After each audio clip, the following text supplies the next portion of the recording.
बाकी नहाने धोने के लिए, कपड़े धोने के लिए वो ड्रम हुआ करता था। उसके साथ एक समझो कि छोटा सा ब्रिक टाइप ऊंचा सा एक हमने बॉक्स सा बनाया हुआ था, कंक्रीट का, खुद ही बनाया था। उस पर हम कपड़े मार मार के खड़े होके धो लिया करते थे, इस तरह पर था। तो वीडियो कैसेट का आपको बता रहे थे कि जब हम चीज़ें सॉर्ट करने लगे, सारी जो 2-4 हमने लानी थी वो हम रखने लगे, तो पैकिंग शैकिंग तो कोई की नहीं थी। तो 1-2 दिन पहले हमने जो है वो वहाँ की मेल नर्स जो हॉस्पिटल की थी उसको कैसेट्स दिए कि वीडियो कैसेट जो है ये वापस कराओ, जहाँ से हम लाया करते थे, जिनका हमने बताया कि जो हमें इंडियन मूवीज़ दे देते थे कि चलो 4-6 महीने बाद बेशक वापस कर देना, जब भी आना हो वापस कर देना। तो बहुत काइंड थे, बहुत अच्छे थे हमारे साथ वो। तो वो कहीं अंधेरे में रात के वक्त वो रवाना हुआ, क्योंकि कोई दूसरी जो यूनिट था वहाँ पर काम करने वाला राइस रिसर्च वालों का, उनकी एक कोस्टर था, उनके पास एक वैन थी जो कभी कभी सिटी जाया करती थी। वो जा रही थी रात के वक्त, तो वो रात को ट्रैवल किया करते थे कि सुबह पहुँच जाएंगे। तो इसी तरह सारा दिन वहाँ काम करके फिर अगली रात को वो वापस आ जाते थे। तो इसको हमने भेजा 2 दिन पहले कि तुम चले जाओ, और फिर हमने कहा कि तुम आके वहाँ पर हमें एयरपोर्ट पर मिल लेना, गुड बाय कहने के लिए सिटी से वहाँ एयरपोर्ट आ जाना वापस करके कैसेट्स जो है। अब वो जो कैसेट थी हमारी, जिसमें हमने वहाँ की यादें थोड़ी बहुत आने लगे रिकॉर्ड की थी, वो कैसेट जब उन कैसेट्स में हमने उठा कर दे दी अंधेरे में, पता ही नहीं लगा, या किसी बच्चे ने रख दी होगी उस तरफ को जहाँ पर वो कैसेट्स हुआ करती थी वीडियोस की, वो भेज दी। अब हमें कभी तो लगता है कि किसी ने या वो चुरा ली होगी या हमने अंधेरे में उठा के उसको दे दी। तो मशीन बुलाने लग गई हमको, क्योंकि वो स्पिन नहीं कर रही थी, उसमें तौलिए शायद ज़्यादा हैं, तो वो ठीक करके आई हैं। तो वो जो कैसेट थी जब हम निकलने लगे तो हमें दिखी नहीं, हम बड़े परेशान हुए। अब सितम ये है कि आप तो बारहा हमको बीच बीच में उठना पड़ा है, तो सारी कहानी ही हम भूल जाते हैं। एक तो यह है कि गो में इंसान बात करता रहे तो सारी स्टोरी लाइन जो है वो जहन में रहती है, लेकिन ऐसे इम्प्रॉम्प्टू बोलना, वो भी इतनी देर के लिए, और पूरा ट्रैक रखना कि पीछे क्या बात कर दी और क्या कहानी शुरू की थी, और फिर ये कि इतनी कहानियाँ आगे से सर उठाती हैं जहन में कि ये था, यूँ था, यूँ था। वो नौजवानी का ज़माना था, हम 19 साल के थे जब उन इलाकों में गए, और बिल्कुल समझो बच्चे की तरह का फ्रेश जहन होता है। ज़्यादा उससे पहले तो इस्तेमाल भी नहीं हुआ था, सारा ही बचा हुआ था। तो अफ्रीका की यादें जो हैं वो बिल्कुल कल की बात लगती हैं और याद हैं अभी तक। अभी लगता तो है याद है सारा कुछ, लेकिन पता नहीं कितना कुछ होगा जो हम भूल गए होंगे। क्योंकि एक दफ़ा हमने एक कार्ड हमें मिला और हमने किसी को लिखा हुआ था, वो कभी पोस्ट नहीं किया, या पोस्ट किया होगा तो जब हम पाकिस्तान गए होंगे उन्होंने हमें दे दिया कि ये तुमने हमें भेजा था वहाँ से कार्ड, बड़ा ही दिलचस्प। तो हमने रख लिया होगा उसको संभाल के, उनसे लेके कुछ हुआ होगा। बहरहाल वो कार्ड हमारे पास है जो हमने लिखा हुआ है। तहरीर तो बड़ी मैसी सी है, बच्चों वाली जैसे उसके ऊपर लिखी होती है, लेकिन जिन अल्फाज का हमने इस्तेमाल किया हुआ है उस राइटिंग में, वो काफ़ी प्योर उर्दू है, जो कि हमें लगता है अब हमारी नहीं रही। उन अल्फाज का इस्तेमाल भी किया है जो कि आज हमारी ज़ुबान का हिस्सा नहीं है, और एक तरह से बिल्कुल जैसे ड्रामों की लैंग्वेज होती थी पुराने ज़माने में, उस तरह की वो लैंग्वेज है जो हमने लिखी हुई है। तो हम हैरान हुए कि हम में कितनी तब्दीली आ गई जिसका हमें पता ही नहीं लगा, एहसास ही नहीं हुआ। खैर, कहानी आपको सुना रहे थे उस वीडियो कैसेट की, वो दे दिया 2 दिन पहले, उनको भेज दिया कि चलो कोस्टर जा रहा है, आप भी चले जाओ, और ये उनको जाने से पहले उनकी अमानत है, आप वापस लौटा के एयरपोर्ट आके हमसे मिल लेना। अब वो अंधेरे में कहीं उठा के दिया, अब ये नहीं पता कि वो किसी ने चुरा ली थी पहले ही या वो हमसे भेजी गई उधर। बहरहाल जब सितम ज़रीफ़ी देखिए आपके, उस ज़माने में फ़ोन नहीं थे, ये नहीं था कि आप अगर कुछ गलती इस तरह की कर दें, चीज़ भेज दें, तो आप उसको फ़ोन करके बता सकें कि ये हो गया है, बचना या पकड़ लेना या देना नहीं या कुछ भी। ऐसी बेबसी और इतनी परेशानी में हम वहाँ से समझो कि सामान उठा के घर से भी निकले, दुआएं करते कि अल्लाह करे। तो एक बोझल दिल के साथ कितनी यादें थी हमारी, सब वो चेहरे थे जिनके साथ हमने यहाँ ज़िंदगी का इतना गोल्डन टाइम गुजारा। मुश्किल था, लेकिन वो उम्र ऐसी थी जुनून की, और एक फ्रीडम थी, एक एडवेंचर था, बहुत डिफरेंट लाइफ थी। शादी के बाद के शुरू के दिन थे। मियाँ साहब तो खैर बहुत एक डिवोटेड डॉक्टर थे। हमें याद है कि बाज़ औक़ात 6-6 महीने गुज़र जाते थे कि वो हमारे साथ खाना नहीं खाते थे, क्योंकि जैसे ही वो खाना खाने के लिए निवाला लगाते थे, उतने में कोई पेशेंट आ जाता था। तो वहाँ पर तो ज़िंदगी और मौत का फासला बहुत कम था। आप ऐसे नहीं कर सकते थे कि आप बैठ के खाना खाते, और हमें लगा कि हम शायद हमारा ब्रॉटअप ऐसा था कि ये सोच ही कभी नहीं थी कि मियाँ को छोड़कर भी हम जा सकते हैं या उसके घर के अलावा भी कोई और दुनिया हमारी है। हमें बस यही ख्याल होता था, या वही ज़माना था कि बस वहीं जीना वहीं मरना, अब जो भी है। तो हमने कभी सोचा नहीं था कि हम वापस अपने पेरेंट्स के पास भी आ सकते हैं, वहाँ पर हमें इतनी तंगी है या हमारी प्रेगनेंसीज हैं, ये ख्याल भी हमें कभी नहीं गुजरा था कि ये पॉसिबिलिटी भी है। और ब्रॉटअप भी ऐसा था कि जो भी मिले उस पर राज़ी रहने वाला इंसान, तो इतनी अवेयरनेस भी नहीं थी, इतनी समझ भी नहीं थी हमको। तो अब तो हम थोड़े बहुत हो गए समझदार वक्त के साथ साथ, इस मामले में नहीं कि हम किसी के साथ चालाकियाँ करें या 420 करें या हमें होशियारियाँ आ गई, इस तरह नहीं, बल्कि अब हम ज़्यादा दूर तक देखने वाली नज़र रखते हैं, हमें कॉन्सिक्वेंसेस का अंदाज़ा होता है। और जब शायद हमें नहीं था, उस वक्त हमें बिल्कुल नहीं था, हमें शायद कल दिखती ही नहीं थी। इसी तरह ही बच्चे पाल लिए, इसी तरह ही ज़िंदगी में दुनिया घूम ली। तो कोई लोग ऐसे होते हैं जो 16 साल के भी ऐसे होते हैं जिनको अवेयरनेस ज़्यादा होती है। आज की दुनिया बहुत अवेयर है, आज की बच्चियों में बहुत ज़्यादा अवेयरनेस है हर चीज़ की।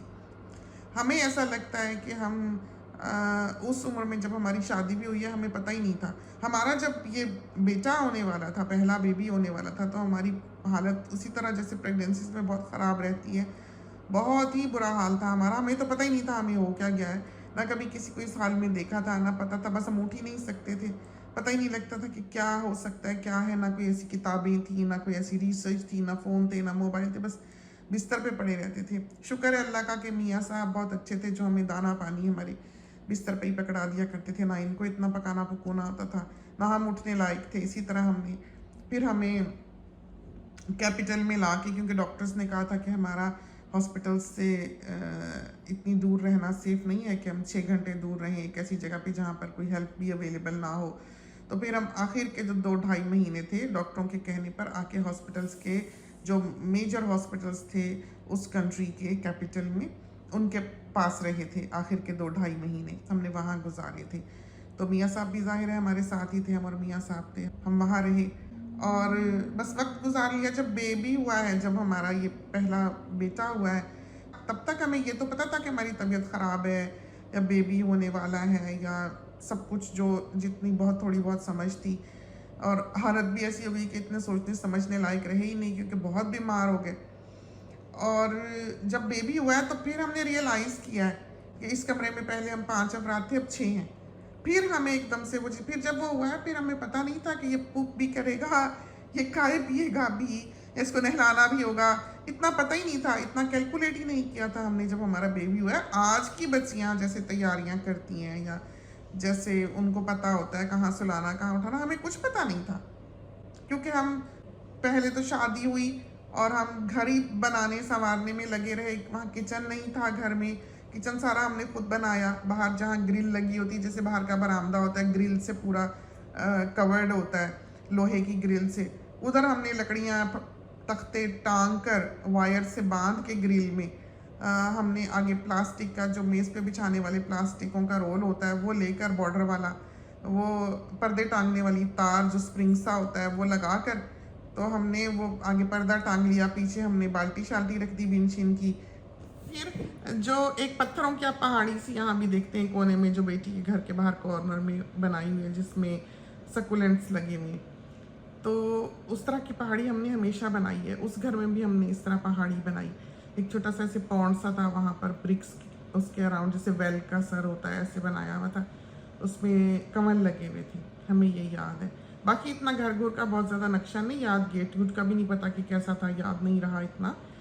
तो इस तरह पर बेबी हुआ। बेबी जो है वो अभी 5 दिन का था, उसको लेकर हम वापस अपने शहर आए, क्योंकि वो जिनके तहत, जिस इदारे के तहत हम वहाँ काम करते थे, मियाँ साहब वहाँ काम करते थे, उन्होंने यही कहा था कि आप अब वापस चले जाएं, क्योंकि वो हॉस्पिटल में वहाँ पर आपकी बहुत ज़रूरत है। तो अब बेगम फारिग हो गई है, बेबी हो गया, तो अब जाएं।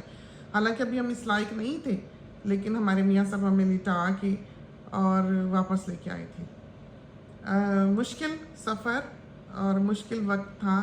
बहरहाल फिर हम जब बेबी हमारा 2.5 महीने का था, हमारे वापसी के सामान हुए और हम वापस आए। उसमें भी ये था कि हमें पता ही नहीं था कि बच्चे का पासपोर्ट की भी इंडोर्समेंट करानी होती है पासपोर्ट में कि उसका नाम भी हो, क्योंकि वो ऐसे तो ट्रैवल नहीं करने देंगे। एन वक़्त पे ये ख़्याल आया, या पता नहीं किसी ने कहा, या ताया जान को हमने बताया कि हम आने लगे हैं, बुकिंग करा लिए। तो ताया जान ने हमसे पूछा, हम आए थे कैपिटल सिटी और आके हमने ताया जान को कॉल बुक करा के 3 मिनट की कॉल की थी इंग्लैंड कि हमारी इस डेट्स की बुकिंग है। तो जब हमने बुकिंग कराई तो जाहिर है फिर उन्होंने जहाँ से हमने बुक कराया था कैपिटल आके उन्होंने पूछा बाल बच्चों का, तो हमने कहा कि बेबी है।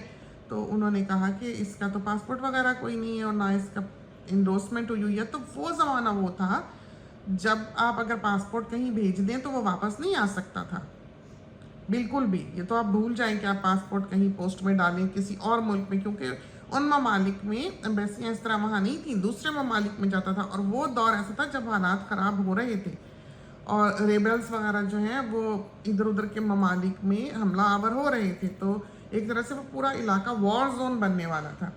तो ऐसा नहीं था कि आप भेजें तो आपको कोई ख़बर आई कि चीज़ आपकी वापस आ गई, या आई तो कहाँ आई, या आपका कोई लेटर बॉक्स हो, मेल बॉक्स हो।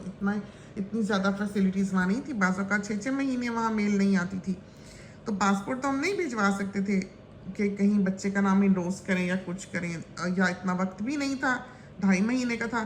फिर हमारे ताया जान क्योंकि एम्बेसी में थे तो उन्होंने हमको एक ट्रैवल पासपोर्ट बना के बच्चे का, उस वक्त होता होगा कोई सिलसिला इस किस्म का कि आप कर सकते होंगे उस पर ट्रैवल, तो कागज़ बना के उन्होंने हमें भेजा था जिस पर हमारा बड़ा बेटा जो वो ट्रैवल किया था, 2.5 महीने का बच्चा।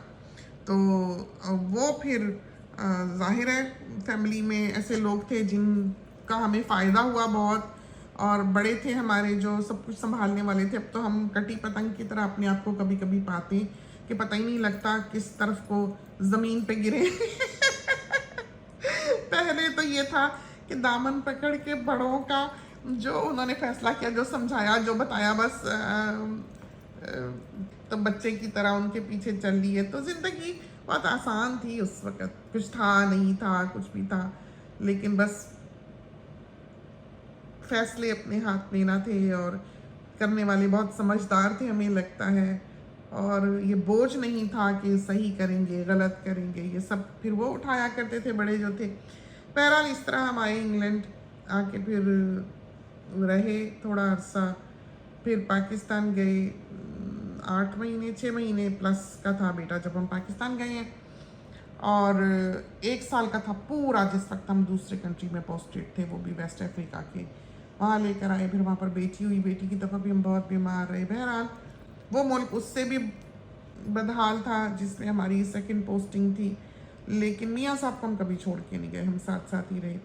बहरहाल कैसेट की कहानी सुना रहे थे कि वो हम एयरपोर्ट जल्दी ही पहुंच गए थे क्योंकि कभी फेरी चलती थी कभी नहीं चलती थी, तो हमने फेरी से क्रॉस करके एयरपोर्ट पहुंचना होता था।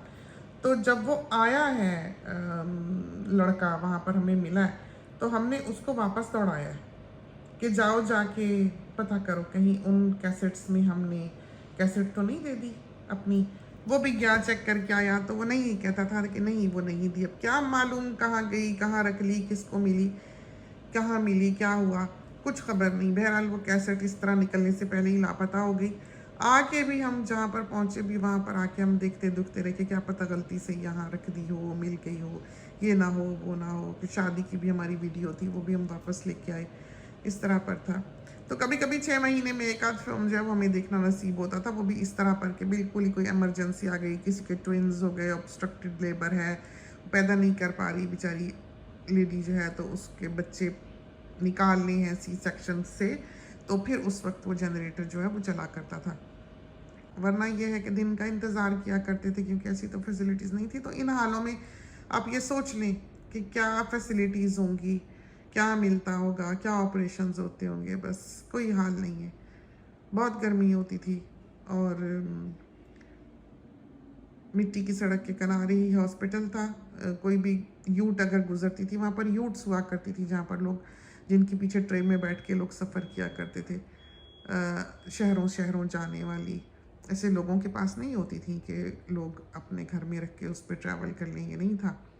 जो टीवी शीवी भी हम बताते हैं किसी से हम ले लिया करते थे, वो लोग डिप्लोमेट्स थे, बड़े बड़े ओहदों पे थे। वो जब ट्रैवल करते थे तो उनके साथ ये जो यूनाइटेड नेशंस या वर्ल्ड हेल्थ है, ये सामान लाने की इजाज़त देता था। तो उनके जहाँ पर आबादी होती थी, छोटा सा जहाँ टाउन उनका हुआ करता था, वो एक सिक्योर इलाका होता था, उसमें वो लोग इलेक्ट्रिसिटी प्रोवाइड करते थे अपने तौर पर। तो उन लोगों को लाइट वगैरह अपने तौर पर ही ये यूनाइटेड नेशन वगैरह जो है वो दिया करती थी, ऐसे शहर में नहीं होती थी। तो हम लोग तो शहर का हिस्सा थे, और हॉस्पिटल ज़ाहिर है ऐसी कोई बंद जगह में तो नहीं बनाया जा सकता था, इस तरह पर था। दूसरा मुल्क भी इसी तरह था, काफ़ी हाल ख़राब। फिर वहाँ से हम इंग्लैंड आए, फिर वर्ल्ड हेल्थ के तहत हम इधर पैसिफिक आइलैंड्स में रहे। पैसिफिक आइलैंड से ही हमको न्यूजीलैंड की इमिग्रेशन मिल गई। यूं ही पॉइंट सिस्टम था, मियाँ साहब ने अप्लाई किया और बिना किसी पूल में गए इनको यहाँ की रेजिडेंसी दे दी। मियाँ साहब को पढ़ने का बहुत शौक था। वर्ल्ड हेल्थ का कॉन्ट्रैक्ट फिर एक बार रिन्यू नहीं किया मियाँ साहब ने, वो हमेशा चाहते थे कि मैंने पढ़ना है, मैंने पढ़ना है। तो हमने कहा कि हमारे तो वालिदैन हयात हैं, अभी अब्बा जिंदा है, तो हम जाके अपने माँ बाप के पास बैठते हैं, आप पढ़ लें। तो हम चले गए मियाँ साहब के निकलने से 2 महीने पहले पाकिस्तान, और मियाँ साहब ने फिर इंग्लैंड चले जाना था। एक शादी थी हमने पाकिस्तान में अटेंड करनी थी, जिसकी वजह से हम 2 महीने पहले निकल गए। मियाँ साहब ने डायरेक्टली वहाँ से इंग्लैंड चले जाना था, लेकिन जाने लगे, उनका जब गुजर न्यूजीलैंड से हुआ तो उनको ऑफ़र हो गया होम स्टूडेंट के तौर पर एडमिशन, न्यूजीलैंड वालों ने दे दिया। तो फिर मियाँ साहब इंग्लैंड गए, अपना सामान वगैरह लिया जो इन्होंने वर्ल्ड हेल्थ के तहत वहाँ पर पहले से भेज दिया था, और वो फिर जाकर कलेक्ट किया, लेकर वापस न्यूजीलैंड आए, और फिर साथ हमें भी लेते आए पाकिस्तान से कि न्यूजीलैंड आके इकट्ठे रहते हैं, क्योंकि ज़ाहिर है हमारे पास यहाँ की रेजिडेंसी थी तो हम रह सकते थे। यहाँ पर इंग्लैंड में तो मियाँ साहब ने अकेले रहना था। तो इस तरह पर आकर हम इन इलाकों में आबाद हुए। तो वो मैन प्रोपोजेस गॉड डिस्पोजेस, ये हाल रहा है कि अपनी अकल से तो इंसान समझ से कुछ का कुछ करता है, हाथ पाँव मारता है, लेकिन खुदा को जो मंजूर होता वही है। तो कोशिश की ज़िंदगी में, हाथ पाँव मारे, बहुत बचत भी की, बहुत सरफे से गुजारा भी किया। हम कल परसों ही बेटी को बता रहे थे कि हमने कभी योगर्ट का टब नहीं ख़रीदा था। जैसे अब हमारे घर में दही का ये बकेट आप देखते हैं ग्रीक योगर्ट की, ये अय्याशियाँ पहले नहीं थी जब हम ये जायदादें बना रहे थे, हम घर में जमाया करते थे। तो जो लोग ये समझते हैं कि थाली में रख के ये सब कुछ मिल जाता है या किसी कुर्बानी के बगैर आप इन चीज़ों को बना सकते हैं, तो ये नहीं है। जो आज बैठे ग्रीक योगर्ट खा रहे हैं किराए के मकान में, वो लोग मकान मालिक ज़रा ठहर के ही बनेंगे। तो हम अपने बच्चों को सारी ज़िंदगी ये बात कहते रहे हैं, और बच्चों को बहुत अच्छी तरह से पता है कि बचत जब होती है जब आप खाना भी छोड़ो, बाकी चीज़ें तो दरकिनार आप एक तरफ डालें, ज़रूरियात ज़िंदगी, आप रोटी में भी बचाएं, तब आपकी बचत होगी। अगर आपने सेविंग करनी है, तो बहुत से साथी हमें यहाँ पर पूछते हैं बचिया कैसे सेविंग्स करती हैं, बजट कैसे बनाती हैं। तो माली आ गया, इधर के स्टेप्स जो हैं वो बदलने वाले हैं। हार्डवुड के बिल्डर को कहा था वो पाइन ले आया, तो हमने कहा हमने पाइन नहीं लगानी, हमने सारा डेक हार्डवुड का बनाया, इसलिए नहीं बनाया कि हम स्टेप्स जो हैं वो पाइन के लगा लें। तो हर अलमारी में लाइनें और हर चीज़ मैचिंग, ये हमारी आदत रही। संवार के रखा, हर चीज़ को प्रॉपरली बनाया, कोशिश की, मेहनत की। तो माली आ गया है, खाना भी पकाना है। फ्रिज सारा खाली करके हमने डिशेस जो है सिंक में रखी हुई हैं। स्पिन कर रही थी मशीन, कर लिया हुआ है, उसको बाहर फैलाते हैं। सुबह आपको पता ही है जब टॉक शुरू की है हेडेक थी थोड़ी बहुत, तो ये ना हो कि फिर रोने लग जाए, दवाई से थोड़ा सा आराम आया है। जल्दी से खाना पकाएं, किचन साफ़ करें और थोड़ा सा बिजनेस का जाके काम करें, क्योंकि कस्टमर्स जो वहाँ पर वेट कर रहे होंगे। तो चलते हैं, इजाज़त दीजिए। एक और सुबह की कहानी, खुदा करे कि पसंद आए। अल्लाह हाफिज़।